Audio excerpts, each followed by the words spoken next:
We have interest rates going up at a clip that's much faster than certainly a lot of people, including myself, would have anticipated. I think the Fed is out of control.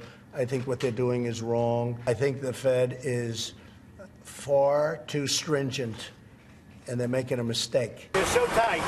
I think the Fed has gone crazy. Tell us how you really feel. That was President Trump blasting the Fed for being too aggressive on interest rate hikes. President Trump's very forward and obvious frustration with the Fed, while not sitting so well with some folks. But the head of J.P. Morgan Chase, Mr. Jamie Dimon, is defending the president, saying, and I quote, "I have never seen a president who wanted interest rates to go up." I think he's right on that one. Who would? Joining me right now, the host of Making Money on the Fox Business Network, Charles Payne, soon-to-be host of Making Money at 2 p.m. More on that in just a minute. Also, Moody's chief economist, John Lansky. John, yeah, I don't blame him. Who the heck wants the cost of money to go up? You've got to be more diplomatic about your criticism of the Fed. You can't go out there and say that they're lunatics or whatever he was saying. Jerome Powell's not crazy. You know what, though? I know a lot of people are saying that, but, you know, this is a president who has a different style entirely, right? He says what he thinks. And I'm sure there were plenty of presidents that thought the Fed was doing a lousy job and acting crazy, but maybe they just never said it quite so explicitly. That's right. And, you know, the Fed has to keep an eye on financial markets. We now have, you know, the overall market has sold off sharply thus far in the month of October. It's barely higher. We have certain segments, interest-sensitive segments of the market. For instance, an index of housing sector stock prices this afternoon is down 25% for the year to date. That's versus the overall market up by 2%. And moreover, motor vehicle industry stock prices, their median decline for the year to date is roughly 23%. That's not good. And I think that's telling the Fed that perhaps there's reason to proceed with greater caution, not only when they hike rates, but when they talk about rate hikes. I.e., John Lansky agrees with President Trump. You don't want to see the Fed, maybe they're not crazy. Jerome Powell is a very intelligent, very wise man, and I'm pretty sure that they're doing the best job possible. I'm pretty sure that even though he's the President of the United States, Charles Payne, the head of the Federal Reserve needs to be independent. And I would expect him to be independent. So he may hear a little of the chatter and a little of the noise, but really it comes down to the data, shouldn't it?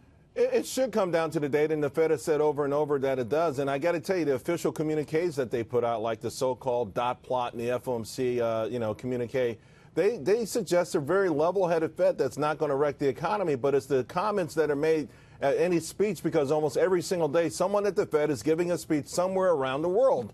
And I tell you, it's starting the royal markets. And there shouldn't be any sacred cows out there, specifically on a political side. And why should the Fed be completely independent in the sense that it's unanswerable to anyone? It's not federal. It doesn't matter. It's sort of scary for the average person out there. John just talked about housing being under pressure, autos being under pressure. That we're talking about the average American household. If the Fed's worried about, the larger institutions, and then as far as President Trump's criticism, we went from 2008, 2014 with 0 rate hikes, and just 1 in 2015.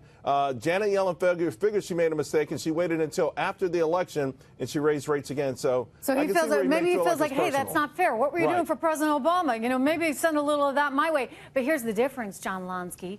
In this environment right now, we have a president who does understand the economy and understands that, you want to unleash those spirits, those economic spirits. What do? You lower taxes, you lessen regulation. That has translated into growth. We didn't get that from the Obama administration, so the Fed was the only game in town. And the president understands commercial real estate very well, and he must be getting some information that things are beginning to soften in a once very strong sector because of higher short-term interest rates and long-term interest rates. And let's not forget, this has to be brought up, but for the first time in memory, perhaps history, we have the Fed firming monetary policy on 2 fronts. Not only are they hiking Fed funds and pushing short-term rates directly higher, but their passive reduction regarding their holdings of U.S. Treasury bonds is also putting some upward pressure on long-term interest rates. So again, the Fed's got to Okay. proceed very But very carefully. cautiously. I Yeah. mean, this is the delicate dance, Okay. right? That they're always walking. I mean, in the meantime, there are some legitimate or growing concerns, I should say, Charles Payne, about inflation. Yeah, there are. Although, you know, this week, what we saw, inflation in the PPI number, airline travel went through the roof. You know, no wonder Delta had a pretty good earnings report. But then we got the CPI report yesterday. It was relatively benign.